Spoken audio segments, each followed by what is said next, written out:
में स्नेह बंधुओं, संसार में हर व्यक्ति ऊंचा उठना चाहता है, फैलना चाहता है संसार में। यश के माध्यम से वो हर दिल में बसने की चाह रखता है। मेरा नाम हो, लेकिन जहाँ गहराई होती है वहाँ ऊंचाई होती है, और जहाँ गहराई नहीं होती वहाँ ऊंचाई टिकने वाली नहीं है। वृक्ष की जड़ जितनी गहरी होती है, वृक्ष उतना ऊंचा जाता है। फसल की जड़ कितनी गहरी होगी? थोड़ी सी, जरा में उखाड़ लो। घास कितनी गहरी होगी? थोड़ी सी। और जो बड़े बड़े पेड़ होते हैं उनको उखाड़ने में लोगों को पसीना आ जाता है, जेसीबी फेल हो जाती है, इतनी गहरी गहरी जड़ें होती हैं। और जिसकी गहरी जड़ है वो ऊंचा जाने की सामर्थ्य रखता है, और जिसकी जड़ गहरी नहीं है उसकी ऊंचे जाने की सामर्थ्य भी नहीं है। भगवान महावीर दीक्षा ली, जंगल चले गए, सबको छोड़ दिया, घर परिवार महल मकान, और अकेले ऊपर से नहीं छोड़ा था, अंदर से छोड़ा था। दो तरह का छोड़ना होता है।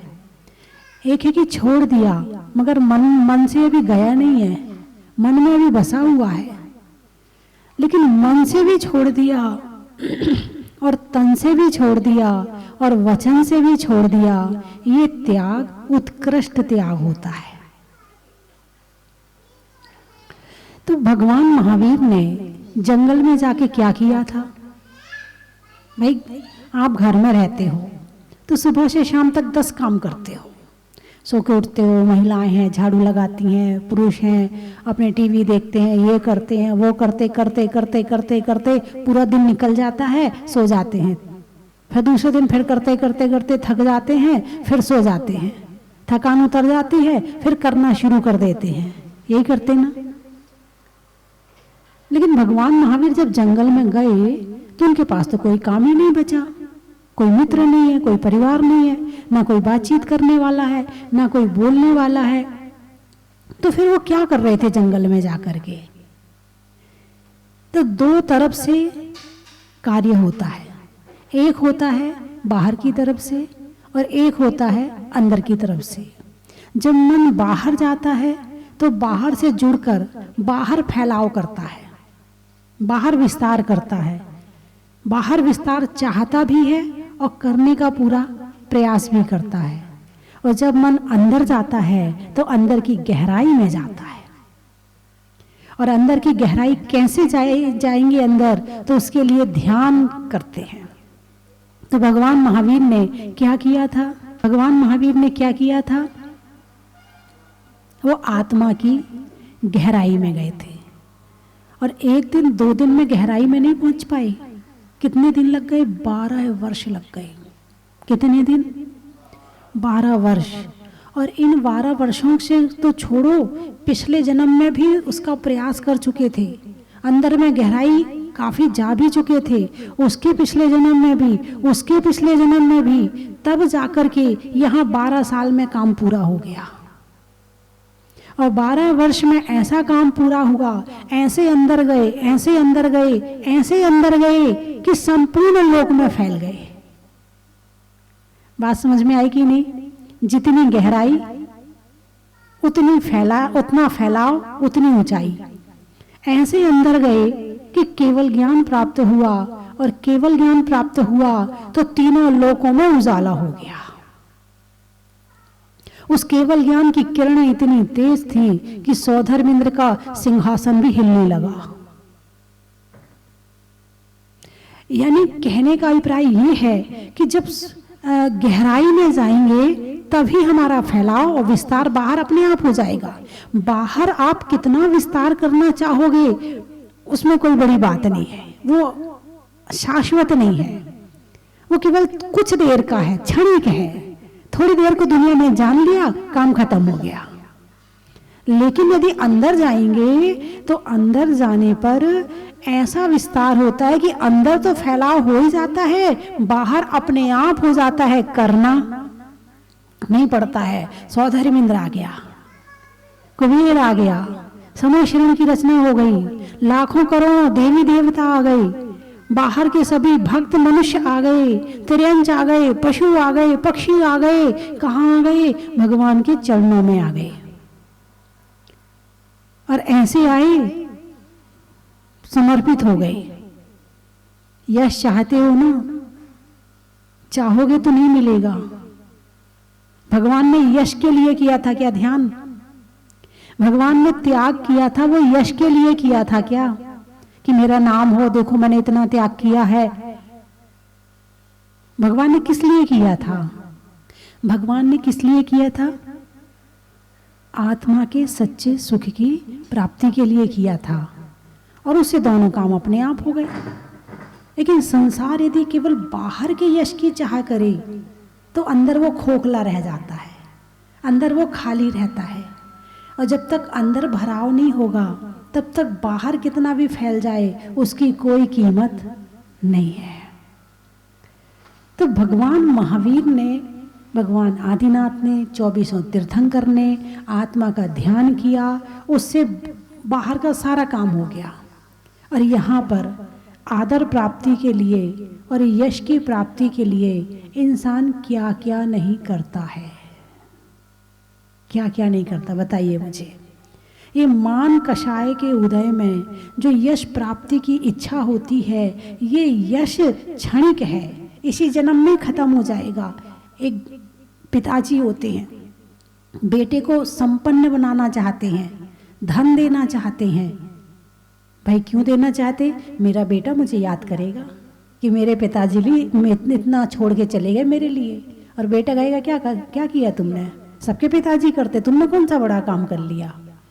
पिताजी ने सारी जिंदगी मेहनत करी, हो सकता दान भी ना दिया हो, हैं? और हुआ क्या रिजल्ट? सबके पिताजी करते, तुमने कौन सा बड़ा काम कर दिया? सबके पिताजी अपना धन देते अपने बच्चों को, तुमने कौन सा बड़ा काम कर लिया? यही सुनने को मिलता कि नहीं मिलता?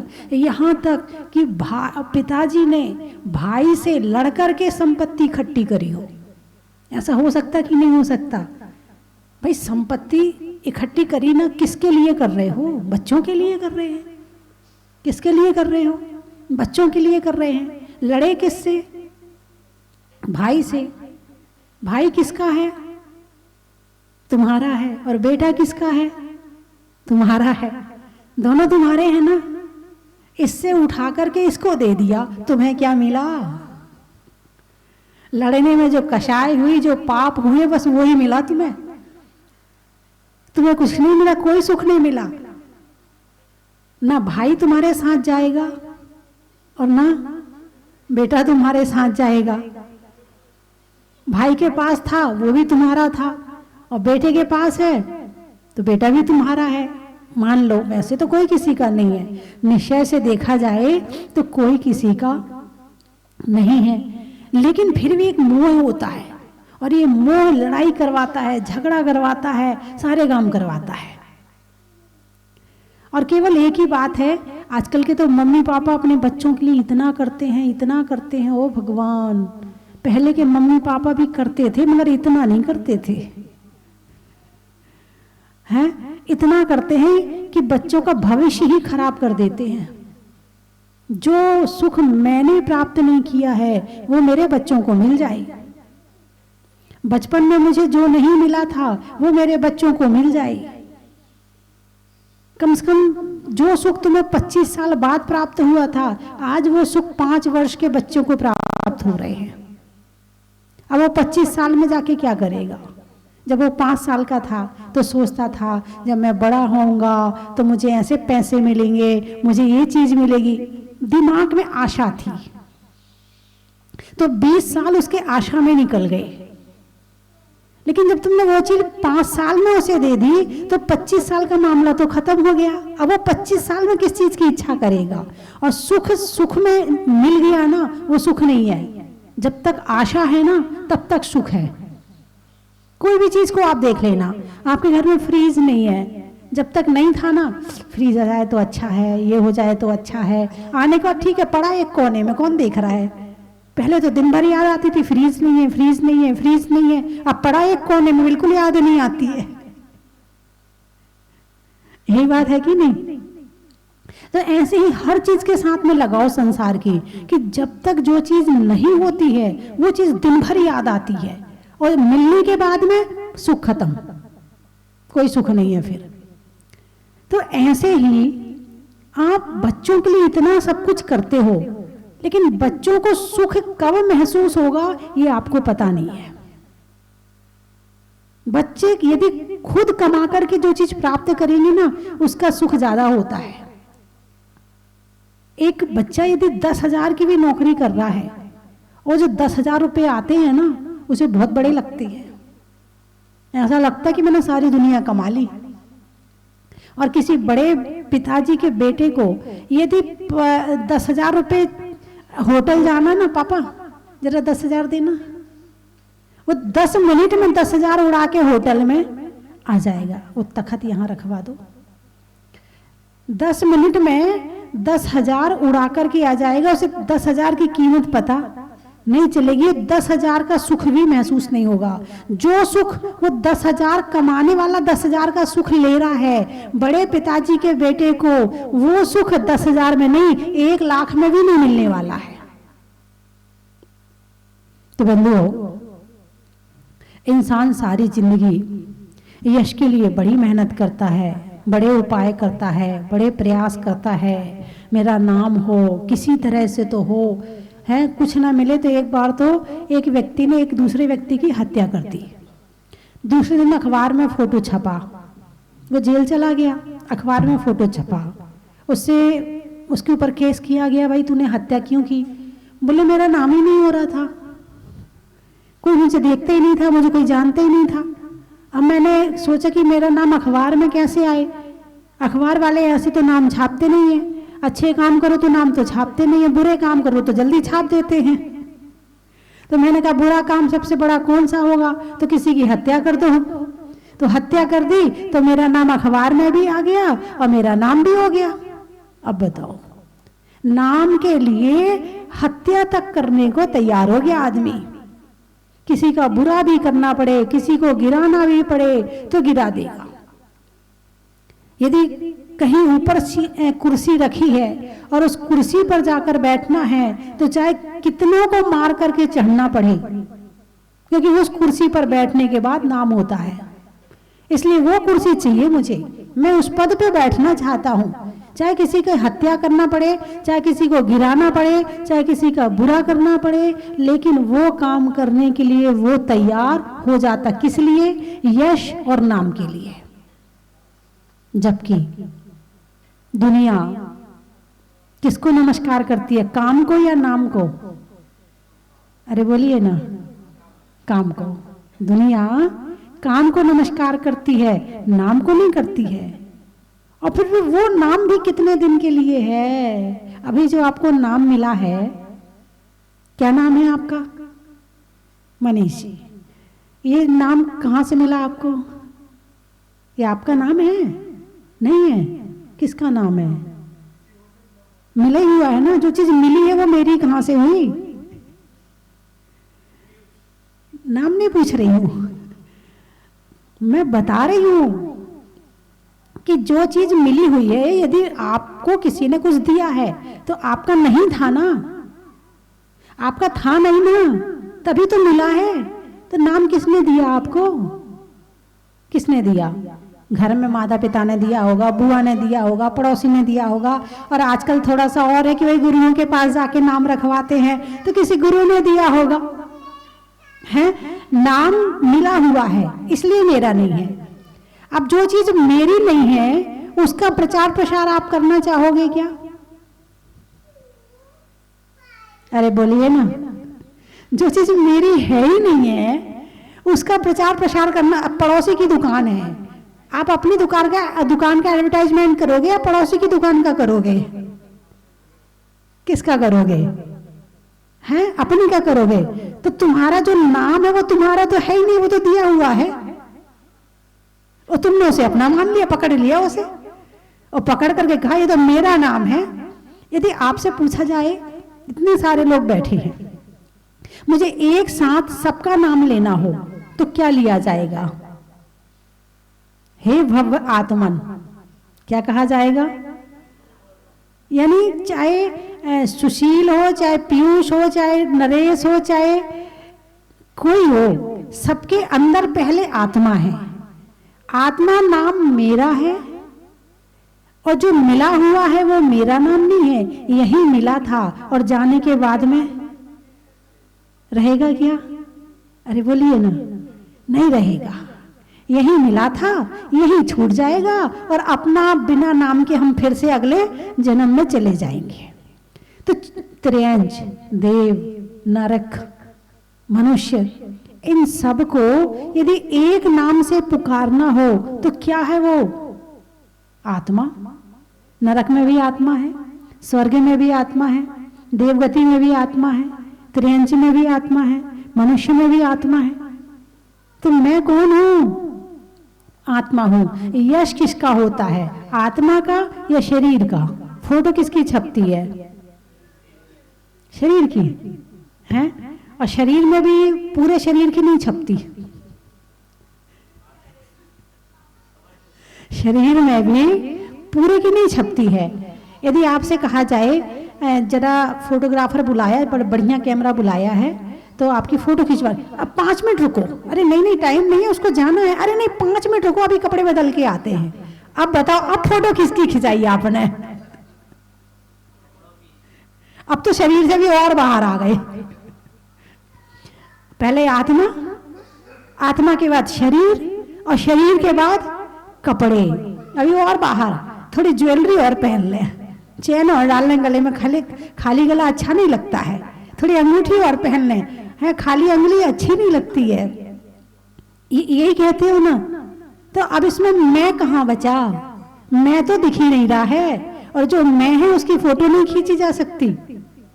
2 तरह के कैमरे होते हैं, एक कैमरा अंदर की फोटो खींचता है शरीर की, और एक कैमरा शरीर के बाहर की फोटो खींचता है। दोनों में आत्मा नहीं आती है? अरे बोलिए ना, आती है क्या? एक वो जो हड्डियों की फोटो खींचता है वो क्या कहलाता है? एक्सरे। जो नसों की फोटो खींचता है, सीटी स्कैन, MRI, यही है ना। तो नस पुद्गल है, हड्डी पुद्गल है, शरीर पुद्गल है, मैं पुद्गल नहीं हूं, मैं जीव हूं। मैं कौन हूं? मैं जीव हूं। अब नाम किसका करना है? बात तो नाम की चल रही है। बात किसकी चल रही है? नाम की चल रही है, कि नाम के लिए इंसान पता नहीं क्या क्या कर लेता है। पैसे दे करके नंबर बढ़वा लेता है, हैं? पैसे दे करके नौकरी लगवा लेता है, क्योंकि अच्छी पोस्ट है, ऐसे मिलेगी कहाँ, फिर कमाई भी तो अच्छी होएगी, हाँ, और नाम भी होगा और पैसा भी मिलेगा, दोनों काम होंगे। तो अभी जितना लगाना है लगा दो। लेने वाला भी सोचता है, घूस लेने वाला चल मिल रहा है तो आजा, वो भी जानता है कि ये सब यहीं छूट जाएगा। तो नाम कर्म की प्रकृति में एक आदेय नाम कर्म है और एक यश नाम कर्म है। ये कर्म है और मैं कर्म से रहित हूं। भगवान का यश है कि नहीं आज? अरे बोलिए ना, यश है। तो उन्होंने जो भी साधना करी थी वो यश के लिए की थी क्या? है नहीं। तीर्थंकर और तीर्थंकर भगवान और भगवान 2 तरह से होते हैं। तीर्थंकर मोक्ष जाते हैं, लेकिन तीर्थंकर मोक्ष जाते, अन्य जीव नहीं जा सकते क्या? अनंत जीव मोक्ष गए हैं, अनंत। तीर्थंकर तो केवल उनका ये होता है कि वो स्वयं मोक्ष जाते हैं और औरों को मोक्ष का मार्ग बताते हैं। लेकिन बहुत से जीव ऐसे होते हैं कि जो मोक्ष जाते हैं मार्ग नहीं बताते हैं, लेकिन जितना सुख तीर्थंकर भगवान को मोक्ष में है उतना ही सुख अन्य भगवान को भी मोक्ष में है, उसमें कहीं भी अंतर नहीं है। उद्देश्य क्या होता है? उद्देश्य यह होता है कि आत्म कल्याण और शुद्ध आत्मा की प्राप्ति। और यहां जहां यश में फंस जाएंगे तो फिर साधना रह जाएगी। क्या रह जाएगी? साधना रह जाएगी। इसलिए पहले के समय में सारा काम जंगल में ही होता था। सारी साधना कहाँ होती थी? जंगल में। न तुम मिलोगे न नाम का काम होगा। वहां श्रावक भूले भटके पहुंचते थे, तो वहां पर ना इस तरह से माइक लगता था, ना इस तरह से प्रवचन होते थे, ना वहां तो सुबह अपने जंगल में रह रहे हैं, ना वहां पर कोई घर है, ना मकान है। वहां गुफाओं में रहते थे, पेड़ के नीचे रहते थे, वृक्ष की कोटर में रहते थे। तो अपने सुबह उठे, सामायिक करी, साधना करी है, फिर उसके बाद में जो भी उनकी क्रिया है, स्वाध्याय किया, ध्यान किया, और उसके बाद फिर शहरों में गांवों में आहार के लिए आते थे। आहार किया, वापिस जंगल में चले गए। और फिर वहां श्रावक तो गृहस्थी है, उसको कहां फुर्सत है? उसको तो दिन भर करिष्यामि करिष्यामि करिष्यामि स्मरेत, मरिष्यामि मरिष्यामि मरिष्यामि विस्मरेत। मुझे मरना है मरना है मरना, ये भूल जाता है। विस्मरेत, मुझे करना है करना है करना, यही याद रहता है। यही तो दिक्कत है। थोड़ा सा मरना भी याद रह जाए ना। तरुण सागर जी क्या कहते थे कि शमशान घाट शहर के बाहर नहीं, शहर के चौराहे पे बनाना चाहिए, ताकि आते जाते लोगों को ये दिखता रहे कि एक दिन मुझे भी यहाँ पर आना है। अब शहर के बाहर बनाते हो तो उससे लगता है कि वही कभी किसी के उसमें गए तो जाना हो जाता है, नहीं तो नहीं जाना होता है। यही है ना। लेकिन शहर के चौक में रहेगा, शहर के अंदर रहेगा तो आते जाते दिखेगा। लेकिन बड़े होशियार हैं, नहीं बनाते, शहर के बीच में नहीं बनाते, शहर के बाहर बनाते हैं, ताकि हम भूले रहें और करिष्यामी करिष्यामी करते रहें।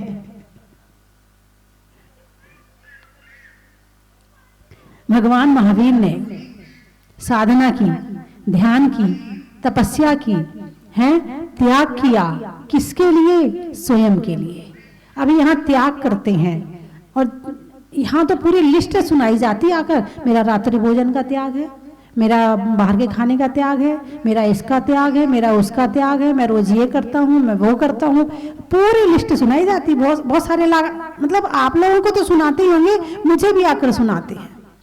यदि एक दिन कोई उपवास करे और उपवास करके जब तक वो 10-15 लोगों को बता ना दे तब तक उसको मन में चैन नहीं पड़ती। अब आपने उपवास किसके लिए किया है? अरे बोलिए ना, खुद के लिए किया है। लेकिन मन करता ना, कह तो दो जरा सा। फोन आया, अरे आज मेरा उपवास है, बस मैंने सबके लिए तो खाना बना दिया है, मगर मेरा तो उपवास है। बड़ा मन, क्यों? पता चलना चाहिए मैंने काम किया, उपवास किया है मैंने, नाम होना चाहिए। जब काम किया है तो नाम भी होना चाहिए। लेकिन भगवान महावीर को तो देखिए, दीक्षा लेने के बाद मौन हो गए, बोलना ही नहीं किसी से, बात ही नहीं करनी किसी से। एक ही लक्ष्य, एक ही मंजिल, अंदर जाना, ध्यान में जाना, गहराई में जाना। क्योंकि जितना ज्यादा बाहर बातचीत होगी, मन उतना ज्यादा बाहर की तरफ जाएगा।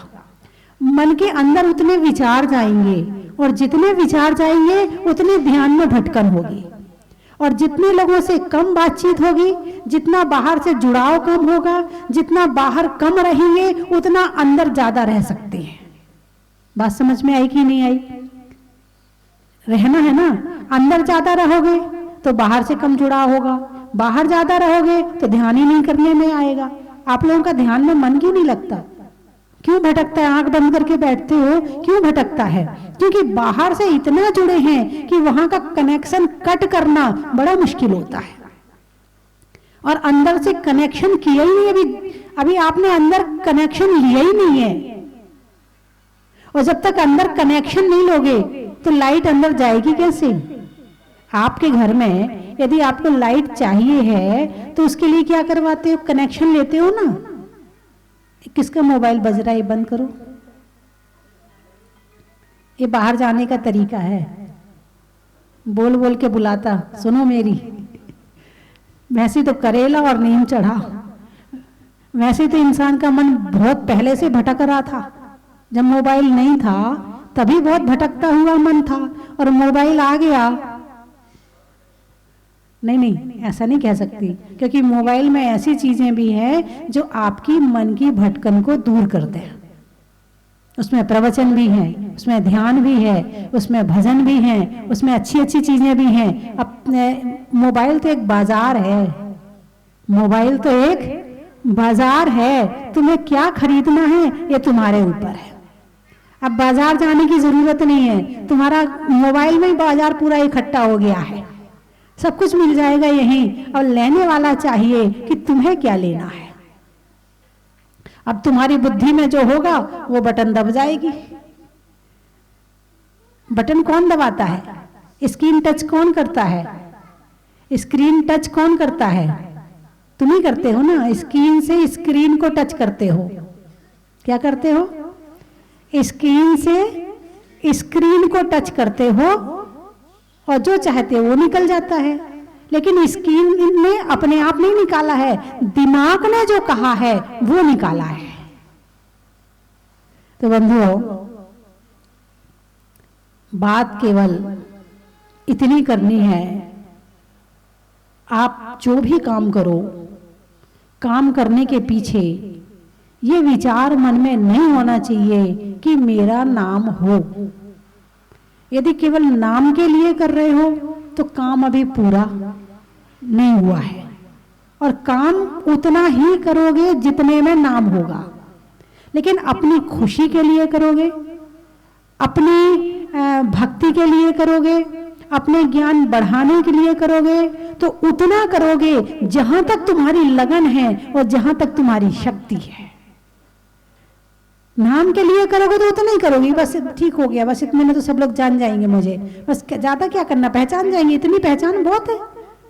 लेकिन खुद के लिए करोगे तो केवल ज्ञान प्राप्ति तक पहुंचोगे। कहां तक पहुंचोगे? केवल ज्ञान की प्राप्ति तक पहुंचोगे। तो बंधुओं, संसार में नाम का बड़ा महत्व है। नाम के कारण बड़े बड़े काम करने में आते हैं। काम कीजिए, नाम भी होना चाहिए, मैं ये नहीं कह रही कि नाम नहीं होना चाहिए, होना चाहिए, लेकिन उद्देश्य हमारा काम होना चाहिए, तो हमें फल की पूरी प्राप्ति होगी। चलने में पात का, मित्रों में साथ का, तीर्थंकरों में मुनि सुब्रत नाथ का, पंखा में झलने का, बच्चों में पलने का, भगवान की जमीन से निकलने का, हिंदी में मात्रा का, स्कूल में छात्रा का, आज आपकी जहाजपुर की यात्रा का,